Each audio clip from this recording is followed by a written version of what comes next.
So much content for everybody that I want to talk about, so I just want to go ahead and dive in. You might have a few people come in and join us this morning as I get going, but I just want to make sure we cover everything. So one thing that I want you to know is that in your check-in folders, the welcome folders, there is a Generation U handout. It's a booklet courtesy of AccuZIP that contains a really nice overview of generational marketing preferences that I put together. So I hope that also helps and supports this presentation, and it also helps you to be able to just pay attention and not worry about writing tons and tons of notes. It's got a lot of, just a really nice overview. Also, Chris is recording this, so you'll be able to revisit the presentation as well. So, okay, so let's dive in. I actually started studying generational preferences in marketing several years ago. And probably by now, knowing a bit about my background, I started in creative formats and moved into direct mail. And I found that I had to really start to study generational preferences as well, because what would happen is I would have all of this research about mail and strategy and things like that, and I would inevitably get questions like, well, I could see where that would work with younger people, but what about baby boomers? What do baby boomers think of this and such technique that you're talking about? And I go, okay, I need to really step back and take a look at different generations, what motivates them. And so that's really where all of this research comes from. And I find it's kind of fascinating to not only learn about other generations, but to learn about our own. And so I hope you enjoy. Actually, the hot topic for the past several years, probably decade even, has been millennials. All millennials. Everybody, that concept, that subject, it's been done in books and all sorts of different strategies, millennials. So we've been really focused on them for a long time. There they are, taking their selfie. They're so good at their selfies, aren't they? I'm Gen X. I still haven't mastered the selfie, to be honest, but they really know how to do it. So, looking at millennials, they're basically today's 19 to 39-year-olds. And it's funny because we've been studying them for so long, we think of them as just the young people, but really they're pushing 40 on the high end of millennials. Now there's an asterisk there.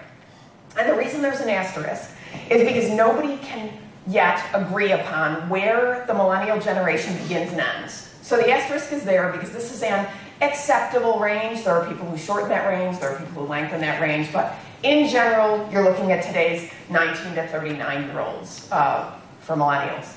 So millennials, yes, are college students, but they're also coworkers and even parents now. They're full-on adults. And if we're looking at kind of the key things that matter to them, biggest themes, convenience and value for their money. They love things that make their lives easier, certainly appreciate technology, and environmental issues, doing good, things like that, very important to them. Okay. But while we've been so highly focused on millennials, another whole generation has kind of snuck up on us. Gen Z.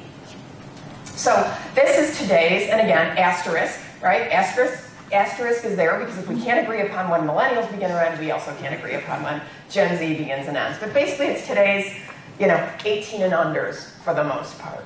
So that's Gen Z. Because they're kids, they're spending most of their money on things that kids spend their money on. Food, entertainment, video games, clothing, things like that. One of the most fun and fascinating things, I think, about Gen Z is how they communicate. They communicate through visuals, emojis, GIFs, images. I have two Gen Z kids, 11 and 12, and my daughter, because she's in middle school, got her first phone. My son doesn't have one yet. And when she's leaving school, she gets out of school, and she'll send me a little text like, on my way, and then it's, a GIF of a flying school bus, emoji with hearts, just like it's image. I can scroll through our conversations and it's image. So it's so fascinating how they communicate. Everything through images, pictures, videos, GIFs. This is interesting. So corporate the corporate world is starting to kind of prepare for these younger generations that communicate through images. This is GE, and they actually have a site called Emoji Science. And they're starting to create content that communicates through imagery, video, emojis, things like that. So I just thought this was a neat example of how they're starting to communicate and engage these younger audiences. And this is all for Gen Z. Millennials have always liked the kind of the more celebrity influencers. Gen Zers like the YouTube influencers, kind of those self-made, kids that have built an audience. They, for whatever reason, they seem to respect that more relatable and real-ish type of person versus a traditional celebrity, just a characteristic. But this, I think, is fascinating. Gen Z is consuming, on average, 68 videos per day. Right? I can't even get over that, but it's the truth. They're so video driven. And when I watch my kids, I mean, anytime they have an opportunity, they're looking at videos. They'll watch an unboxing. They'll, that's how they go to learn. Like if they want to learn how to do something, but I would say, I just learned this life hack, Mom. Like you can tape this thing up and it makes a little bag, and now I've got a little bag, I'm just like, okay. So kind of fascinating. So thinking about this in terms of, for example, your content, your marketing, things like that. I know these are young kids, but understanding how they communicate through video. Start to think about how you market. Do you use video? Are you leveraging it? They are looking for video. So they also, of course, are so highly connected to their mobile phones. So they definitely want to use their mobile phone. It's a tool. It's a payment form. It's they want to use it for everything that they're doing. So also making purchases wherever they are. But with all that said and all this focus on millennials and Gen Z, guess who has all the money? Baby boomers. There we go. Baby boomers control 70% of all disposable income in the U.S. There they are, with their 8-burner Viking stove in the background, their cappuccino machine, living large. I have that machine. Do you? That's nice, right? So this is today's 55 to 74-year-olds. Younger generations have time, but baby boomers have time and money. And they are largely ignored in the marketing mix. Half of all consumer spending, only 10% of all marketing is actually focused on baby boomers. And by the way, I think a lot of us would agree that that 10% that is focused on baby boomers is often kind of insulting. Nearly half. Yeah. So nearly half of baby boomers feel they've personally been unfairly treated as old, which is true. So thinking about this and in connecting with baby boomer audiences, these are the things that you need to think about. We understand you. We make your life easier, and we make your life better. These kind of underlying themes are helpful in marketing to the baby boomer generation. Even things like age-neutral language, telling stories. Everybody likes the story side of things. Storytelling is powerful. And reviews, getting that kind of other opinion. So also, and I was talking about how so much of the marketing is insulting. It's like, no, sense of style and sophistication. I have a couple of examples. Mm-hmm. Here's L'Oreal. This is Helen Mirren, I believe, actress. She looks amazing. Sense of style and sophistication. Okay, so that's makeup. This is Allstate. So I just wanted to show this because although these are not the same campaigns, these are not apples to apples comparisons, but you can tell here, this is for the millennials, and this is for kind of more mature Gen X and baby boomers. So they've got, and this guy, by the way, is in his 60s. Looks amazing. But anyway, so you can see here, you've got these two kind of parallel strategies going on to connect with, the younger generations and then the more mature generations. So interesting to see how corporations are starting to deal with this. This one I love because this is Athleta, and you can see here, young person and older person. She looks amazing, both super fit, both in the same workout, keeping up with each other. Again, it's just a really nice use of, okay, can we balance this out? Can we make this work? So I love this one. So FVITA, I think, does a really nice job as well. So guess who spends the most time on social media? Gen X. Kind of hard to believe. I actually was kind of surprised. I'm not sure. I'm Gen X. I'm not sure if I'm happy about this or embarrassed by this, but that we spend so much time on social media. But Gen X spends more time on social media than millennials do. There we are. See, we're fun. Everybody forgets about us, but we're fun. We're a fun generation, Gen X. So today's 40 to 54-year-olds, Gen X, and some interesting stuff about Gen X is we are kind of forgotten about often, but 31% of consumer spending is Gen X. 31%, that's a lot. Also very loyal. They're very loyal. That stat I'm proud of. Very loyal Gen X. And the reason we're, I think, 31% of consumer spending is because we're kind of in the prime of our careers, prime of our lives. Home ownership rate of 82%. So that's pretty impressive. And because we're at that point in our lives, we're prioritizing our spending on kids, vacations, homes, technology, things like that. So I think that's why we're in that spot that we're in. Little micro-generation, though, called the Xennials. Kind of interesting. So the Xennials are younger Gen X and older millennials. So it's a little group where the older millennials don't really feel like they identify with millennials. And the younger Gen X doesn't quite feel like they're Gen X. And so it's this little middle ground, this little micro-generation. And it's because they've had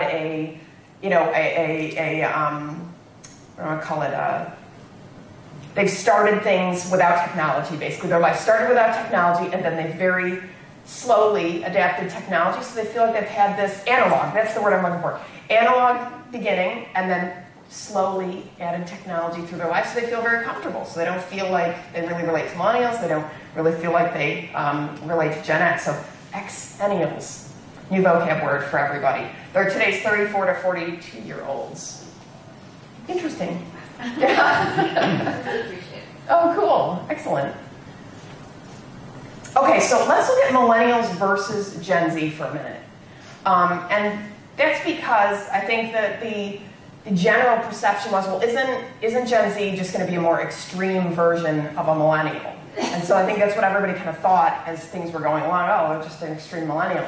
Well, some ways yes, but actually in many ways no. So we're going to talk about the differences between these two generations. There they are, little fun pictures, Gen Z, millennials. So millennials and Gen Z are definitely digital natives. So they've grown up with technology. The rest of us are considered digital immigrants, or as my friend likes to say, we're not digital immigrants, we're digital pioneers. And I like that. I like the pioneer thing a lot more. Yeah, we're digital pioneers. So Gen Z is the first generation to be born entirely after 9/11. So they have a different mindset. They've lived economic instability, global terrorism, environmental challenges. Like that's what they've grown up with, is the news about all sorts of different things. They really feel as though they're charged with saving the world. That generation feels that way. So because of this, they're definitely more private with their information. Now, a couple things. One, they or their parents have learned from kind of the millennial generation, living out loud, putting everything out online. But I would also say, as a reminder, this is a younger group. Like my kids are on lockdown, basically. Like the younger versions of Gen Z are pretty much on lockdown in many cases. So, they're definitely going to be more private and more protected with their information. They do not like to be tracked. And I think their parents, Gen Xers and millennials have also kind of warned them of all these things. Like, don't put your information out there. They've probably put tools and things on their phones. So it's going to be a little bit harder to, for example, like geofence them and things like that. They're not going to be as open with GPS and stuff like that.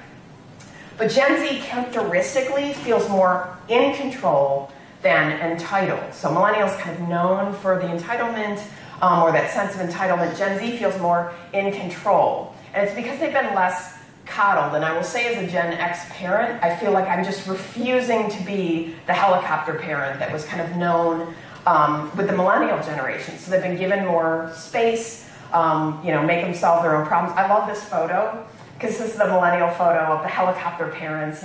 I don't know if cereal is enough energy for him in the morning. You can just tell they're like really worried. And the Gen Z parent is like, figure it out yourself. So it's kind of the helicopter parent versus the figure it out yourself parent. And I think that's kind of a change in parenting that's happened between these generations. So Gen Z would rather save than spend. And they believe in access over ownership. Now, to their credit, millennials definitely pioneered the whole concept of the sharing economy, but Gen Z is totally going to put it into practice. So, began with millennials, but Gen Z is really going to take it to a new level. One of the biggest challenges about Gen Z coming up is that they really see no hours of operation. Everything that they see is like, well, why can't I do this or that, like now, any time of day? Why don't I get a response right away? Why isn't somebody there? And remember, this is a generation that has grown up with Amazon Prime and, streaming video. They have no idea what it's like to wait a week to see a Muppet Show. You know what I mean? Like Muppet Show, Wednesday night, you have a half-hour show and you gotta wait all week for it. They've never had to wait for anything. And so they definitely see it as buy it, it shows up. Want to watch it? Watch it now. Watch it later. Pause it. Skip the commercials. It's amazing. So that is going to be one of the greatest challenges from a marketing and especially customer service perspective with Gen Z moving forward. It's just they see no hours of operation. So because of that, they're definitely going to force us to be more flexible and responsive. Things like live chats and stuff like that, where you will be able to engage with them quickly and frequently. In the meantime, millennials are freaking us out. They're the ones in the market right now. They're the ones we're working with. They're the ones who are buying and interacting. So from a marketing perspective, only 6% of millennials think that online advertising is credible. Never click on sponsored stories. Why? Because millennials are known for being able to smell marketing a mile away. So they don't click on sponsored stories because they know it's advertising. They like content and influencer marketing over kind of traditional formats of marketing. And 95% see their friends as their most valuable source of information. So let me flip that around for you. 5% see marketers as their most valuable source of information, product information. This one's from me. But have no fear. So, in doing a ton of research on this topic and trying to really understand what it is that resonates with different generations, and especially at the time when I started, actually, and this was several years ago, I really focused on millennials, because that was what everybody was focused on, it was what everybody was concerned about. I realized that there were non-negotiable principles, originally for millennials, and now kind of for everybody. And the reason is because millennial influence has altered everyone's expectations. So, for example, in everyone's attempt to focus on millennials and what their needs and wants and concerns were, they changed their way of marketing, which has now changed everyone's preferences, if that makes sense. So in other words, millennials didn't have patience and they wanted things quicker. Well, everybody else now doesn't have patience. I'm not going to wait either. All of our preferences have changed based on this push to kind of focus on millennials and their needs, if that makes sense. It's actually called the millennial effect.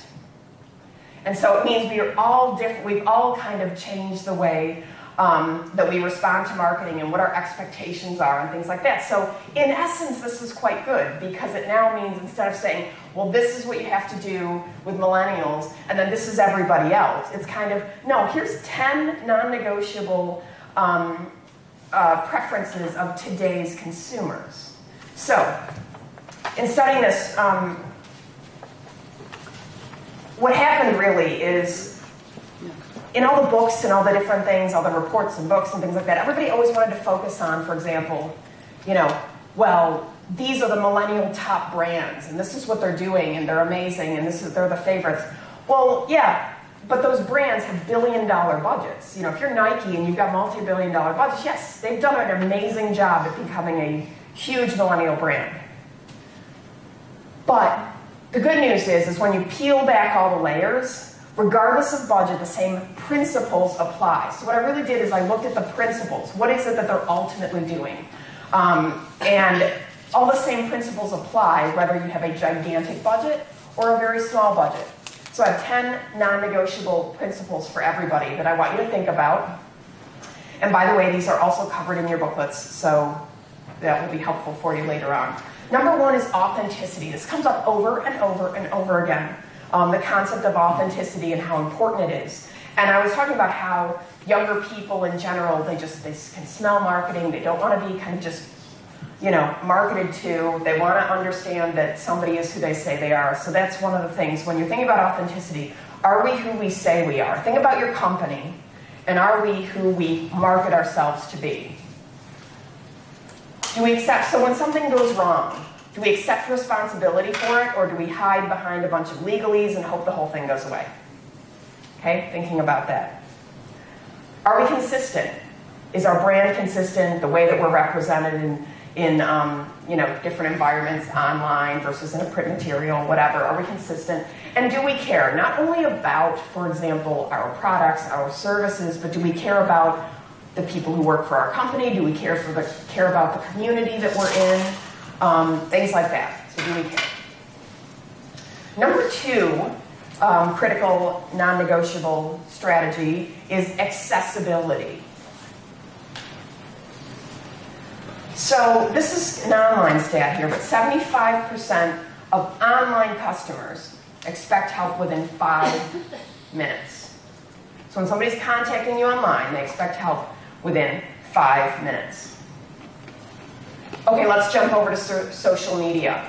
70% of Twitter users surveyed expect a response from brands that they reach out to on Twitter. That makes sense. It's called social media. If you're not going to be social, if you're not going to respond, then it's not social, right? It's kind of a two-way street. Okay, that makes sense. However, 53% want that response in under an hour. So the clock's ticking as well. Okay, but here's the next thing. 72% want that response in under an hour when they're mad about something. So here's what's interesting about this study. One of the things that they determined was that you could actually turn a negative social media interaction into a positive one if you can be responsive and address their needs. You may not be able to solve the problem immediately, but to address their concern and tell them, we hear you, let's, talk about this, whatever, or resolve it, or whatever, that a negative social media experience could actually you could turn somebody into a brand advocate through being responsive and, friendly and whatever, and just dealing with it, rather than hoping that it goes away or letting it sit or whatever. So kind of interesting that a negative social media experience can become a positive brand experience for a customer. So kind of neat. So Gen Z sees, so accessibility. Gen Z sees no hours of operation. We talked about this, right? Everything's live streaming, this, that, instant. And their problem is they'll just move on. They might even not get very angry. They'll just kind of find something else. Okay, if nobody's going to respond, then I'll just go to this other company. If we're talking about, because this is all about generations, it's not just about the young people, so Gen X and baby boomers, the mature generations, they appreciate access in other channels. They want speed as well, but they also want accessibility in the channels that they want to work in. So I'm Gen X. I like email. I want a paper trail of what's going on. Like, I want your response in writing, but I want quick response. A baby boomer, they have no problem picking up a phone, but they want to talk to a real person. And they want, somebody who's competent, who's going to answer their question. So when we're talking about accessibility, making sure that you're not just super responsive in this one area, that you're responsive in the channel that different generations want to communicate in. So that's the accessibility. human touch. We talked a bit about human touch yesterday in my presentation from a kind of marketing strategy side of things. And we talked about intellectual connections to more emotional connections, and about the 95% of our decisions are based on emotion. So thinking about human touch, think about this. So this is actually Warby Parker. The whole idea of emotional connections, I mean, this is why online-only brands are starting to open brick-and-mortar locations. The reason is because people actually want to have personal interactions with brands. They want to feel the product, they want to talk, ask questions. And so companies are starting to figure this out, that there's this need for more personal interactions. And so think about, can you add more of a human touch, not just in your direct marketing and things like that, but in your interactions with your customers. This is kind of a neat one that I wanted to share kind of from the catalog side of things. To give you a sense of adding a human connection. This is a company called T. This is their catalog. They sell beautiful children's clothing. And when you open up the catalog, it's all about, it's in a kind of a magalog format. So it's got some like kind of magazine storytelling, almost editorial, and then it's got their products. And they're talking about this trip to India. And in the middle, kind of jogged to the bottom and stitched in, is a little mini catalog, not catalog, like a little mini photo album that is physically in the middle of this catalog. And it says, I look behind the scenes with Emily. Okay, I don't know Emily, but she's sharing her photos with us of their trip. And, of course, everybody in the photos is wearing their clothing and stuff like that. But it's kind of this sense of we're people and we went on this trip and we're sharing our photos with you.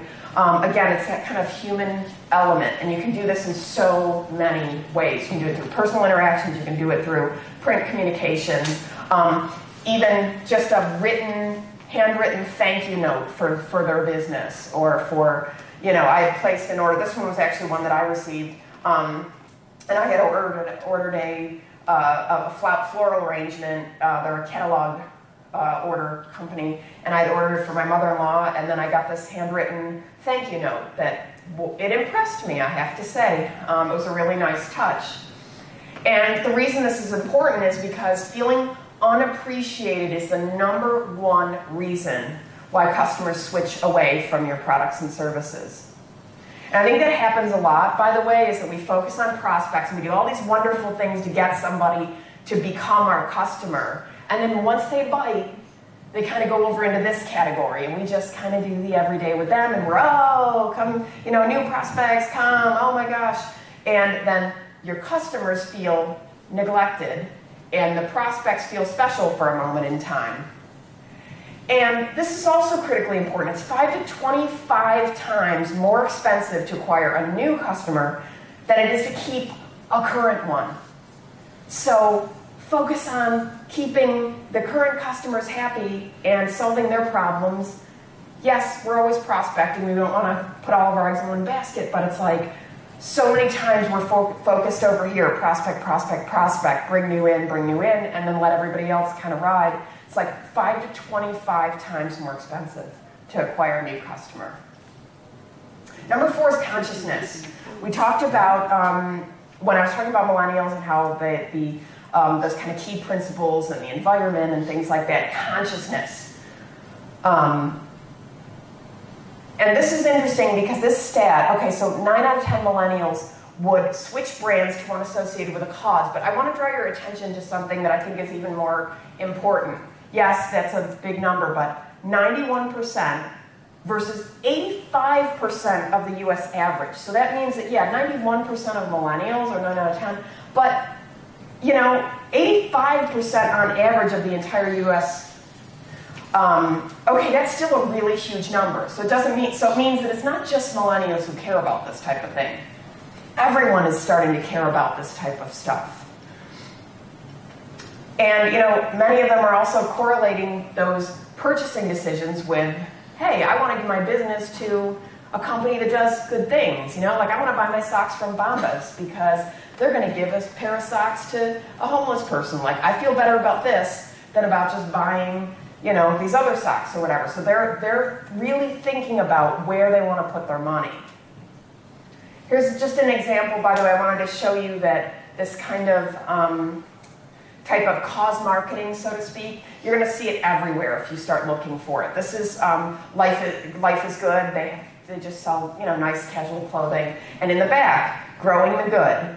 And they talk about their program. And I would encourage you to start to think about how you might share, the good things that you might be doing as well. Because you'll see people are becoming a lot more upfront about it and less humble. But yeah, we did something nice, but we don't talk about that. We don't need the attention. People are starting to look for this. So I'm bringing Warby Parker back because I wanted you guys to see this is a B2C, but this is on their history page. They have some information about who they are as a company. They talk about their company culture and things in their Buy a Pair, Give a Pair program, and they talk about all about kind of the company culture and why they do good and whatever. And they have a Buy a Pair, Give a Pair program. If you buy a pair, they help someone else acquire a pair of glasses. And they've distributed 4 million pairs of glasses so far. Now, part of what I think works, don't hide your good deeds, of course. I think part of what works, by the way, with that is that they make glasses and they give glasses.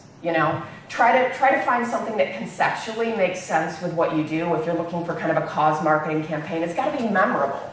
So, it has to kind of relate to who you are and what you do in many cases. So 5 is personalization. We're getting 5,000 marketing messages per day. It can be digital, it can be print, all over the place, but we're inundated with it. The younger generations can absolutely tune them out. They have no problem. They have this ability to just tune things out. I can't. I don't have that ability, but my kids can sit right next to each other with different stuff going on and not hear what each other has going on. I'd be like, where are your headphones? Yeah. Isn't it? Yeah, where are your headphones? Do one a week or something. And they're really looking for things that add value to their lives. So personalized marketing, personalized print really has an opportunity to stand out. So simple things. This is a printed piece just with somebody's name in there, worked into the layout. Hey, this is for me. My kids, who, of course, are on the younger side, but nonetheless, they fight over mail. Who got mail? She got mail. I didn't get mail. Why didn't I get mail? When am I going to get mail? They love having things that are specifically for them. For Gen X and Boomers, remember that we're just all used to being ignored. So what an opportunity. When you send a Gen Xer or a baby boomer something that's made for them and actually appropriate and doesn't have insulting imagery that makes us, feel irrelevant or something, you can make them feel special. It's a huge opportunity. So personalization, huge opportunity. 6 is speed. We all have a need for speed now. Everybody has a little time click. I mean, if I hit a web page and it's taken a little bit, I'm just gone. I just refuse. Our patience is gone. So this is a critical thing. So yes, speed in the sense of, efficiency and things like that, but it's also, it feels as though you're not valuing their time when you aren't responding quickly or, you put them on hold forever or whatever it is. It's like valuing their time is the most important thing to provide a good customer experience. Valuing people's time. So just think about, what time of your website, things like that, response times, stuff like that. Because speed, valuing people's time. So these things seem simple, but go back and take a look at all of these. Your load speed on your web page. Look at where most of your traffic goes. And see if you can make quick clicks to those areas. If people have to navigate your site and go drop menu and over and slide down and click again and then click through it's exhausting to people. And it's exhausting. I mean, think of yourself. You get annoyed doing it. Okay, then think about your own website and make sure that you don't have those types of things. Find quick clicks to the places people want to go the fastest. I think US Bank does this really well. If you can see here, they've got different ways to get to the same locations. Very simple login over here. Very simple icons, simple categories. Oh, you missed these? Simple categories. Like everything, it's all kind of getting you to those same places, just in different ways. If you're a visual person, look at the icon. If you're more linear, hey, there you go. you know? So it's just these kind of simple ways to clean up your site and to get people where they want to go faster and easier. If you have a storefront at all, its checkout has to be intuitive and easy and fast. And fast response. We talked about this on the kind of responsiveness side, whether it's social media, phone, email, you name it, you know, quick responses and being responsive in any form. 7 is technology integration. So this is just expected for Gen Y millennials and Gen Z. Definitely expect tech integrated brand experiences. They just do. And they'll even drop a brand for, you know, a sleepy website, poor features, not being able to get where they're going, whatever it is. They kind of feel like, this is kind of lame. I'm out. I'll find something else. So they're much quicker to make that decision and move on. This is the key thing, though. Customer experience is becoming the key brand differentiator. Customer experience. Because everything else is just a seat at the table. You have to have a good product. You know, it's all about customer experience. And so think about the customer experience, how people experience your company in all the different ways. I think AccuZIP does a great job of this. But just in general, thinking about that as a brand differentiator. This is kind of a little scary stat, but I had to throw it in. After one negative experience, 51% of customers will not do business with that company again. And you know, I have to say, I agree with it. I think of it myself. If I have a bad experience with a company, I'm just done. I don't generally give them another opportunity. And so just think about that, those negative experiences and customer experience being that really, really important key factor these days. So thinking about technology, print is a wonderful carrier of technology. So lots of ways to do this. You know, on the cheap and simple category, QR codes, and again, they have to be done right. We talked a little bit about this yesterday, but if there's no payoff, if there's no, you know, a really strategy there, QR codes can just be a dud. But lots of different options. Personalized URLs, variable data. This piece I wanted to show you guys because this piece was so incredibly successful. They've been doing this for years and years. And this is more of a support piece than a marketing piece, but a great use of variable data. This is for Baumhart University. And what this is a little personalized move-in guide. So all the students on move-in day, everybody has their own special information about this is the dorm you're going to, this is the thing you use for this, you know, here's your vehicle ID card to tear off and put, you know, in your car in the window so that while you're moving in you've got access and whatever. And everybody has personalized information in their own little booklet and their name on the front. And this piece they've run for years and years because it's so incredibly helpful and successful for them and helps them in their efforts. So just a great use of technology and variable data. Augmented reality, we talked a little bit about that. I think it's a little young, it's coming. And print plus email. I think a lot of us being in this industry know that print plus an email campaign can really increase lift. Social media as well. So today's customers expect a lot of different things. Personalization and relevance of the content itself. And you know, it seems obvious, but so many times I've received, you know, stuff that was completely, you know, out of line from where I am at my stage in my life or something, you know, and you just feel like, come on, there's so much data out there, people know so much about us. How can you send me this, you know, incorrect mailing with incorrect visuals and things like that? Availability, on demand, accessibility, and consistency, so intuitive UI. And on the kind of more mature side of things, do not underestimate the tech savvy of Gen Xers and baby boomers. I think a lot of times that's underestimated, and people think, oh, well, they're not gonna, you know, do this or that, or oh, they don't understand this. No, Gen Xers and baby boomers, we're just more cautious about what we're willing to invest our time in, and what we're like. I won't just put an app on my phone. I just won't. I have to really make sure I'm on it, make sure it makes sense. Whereas the younger generations will try anything. Oh, quickly add something, take it off, whatever. I'm kind of like, I'm not going to jump into that. Social media. Most popular social networks for millennials. Number 1, Facebook, Instagram, YouTube, Snapchat, Twitter. Okay, so watch this list move. So Facebook, Instagram, YouTube. Just kind of watch the top 3. It's easier. Facebook, Instagram, YouTube. Millennials. Gen Z, so younger generation. YouTube, Instagram, Snapchat. So, and again, we talked about how video focused they are.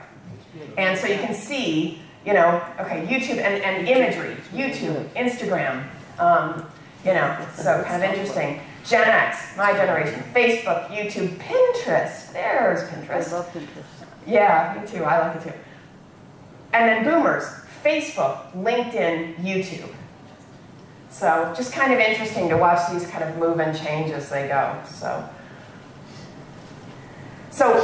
when we're talking about kind of content marketing, because we definitely saw that the younger groups like content marketing, they like content that makes them laugh, so that makes sense. A lot of stuff that gets shared and forwarded is funny, but more importantly for the rest of us in this room, usefulness is number 2. So yeah, we can't always be funny, but then we have to at least be useful. So if your content that you're creating isn't useful, then don't bother.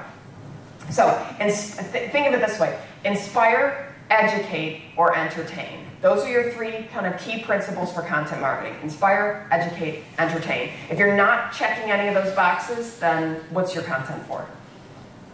9 is rewards.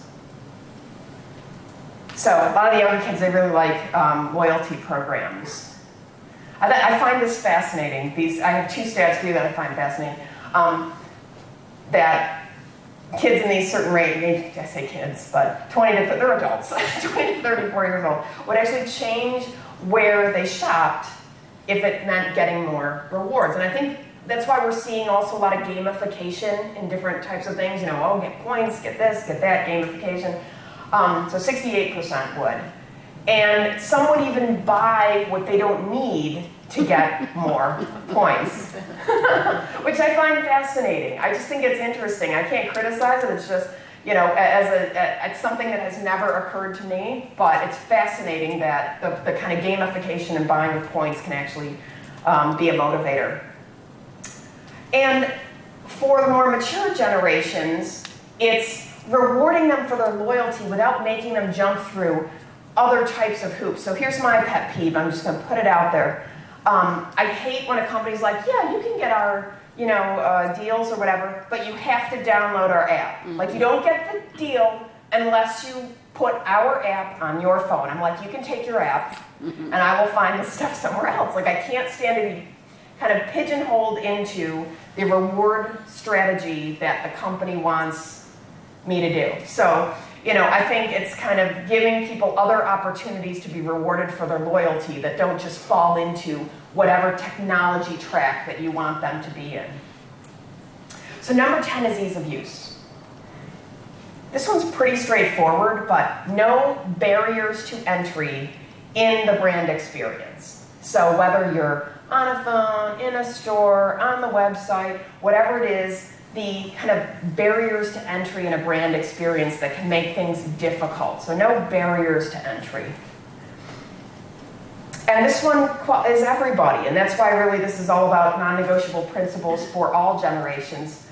And this has to do with the millennial effect and all the changing marketing strategies, but everybody wants an intuitive, easy brand experience now. And it's kind of an expectation. So I would just take a look at your marketing efforts, your presence online, and just try to find those areas that you can, kind of crawl, walk, run, and improve. So I have a few key takeaways before I cut everybody loose. We learned baby boomers, 70% of all disposable income. Don't neglect the mature consumer. They're a wonderful opportunity. They have money to spend, and they're used to being ignored. So why not make them feel special? I think you'll win. It's great stuff. So tell your story. The whole kind of storytelling scenario. People love stories. They want to know kind of it helps also with authenticity. So define your purpose, tell your story. do good things. We talked about how important that was, especially the younger generations are watching for this, but also all of us are starting to pay attention to this stuff because I think brands are being more vocal about what they do. So do good things and don't be afraid to mention it. Convenience and value, customer experience. We talk about how important customer experience is becoming. So, convenience, value, and this is a big one, leveraging images and video. Everything's moving that direction. The younger generations are very focused on imagery. They're consuming video. And one thing to note, you don't have to be that polished. I think a lot of people think that, if we do video, we're going to have to hire a big camera crew and things just get crazy. And it's like, no, it doesn't always have to be this highly polished, slick marketing scenario. It's like, no, it's authenticity, right? Hey, show them how something's done or share some information. There are ways to get into it without kind of breaking the bank. So just think about that. Start with some small things. I would also say, as somebody who's been in video for 10 years, is you get better at it as you go. I was a deer in headlights when I started, and now I can barely shut up on my video camera. So it's like you learn to get comfortable, you learn how to, what works and what doesn't work, and so it just takes some time. But the more you do it, the easier it gets. So, yay! So cool. I hope everybody got some great info out of that. Again, refer back to your guides, courtesy of AccuZIP. And gosh, enjoy the rest of your day, and everyone safe travels back this afternoon. So great to see everyone.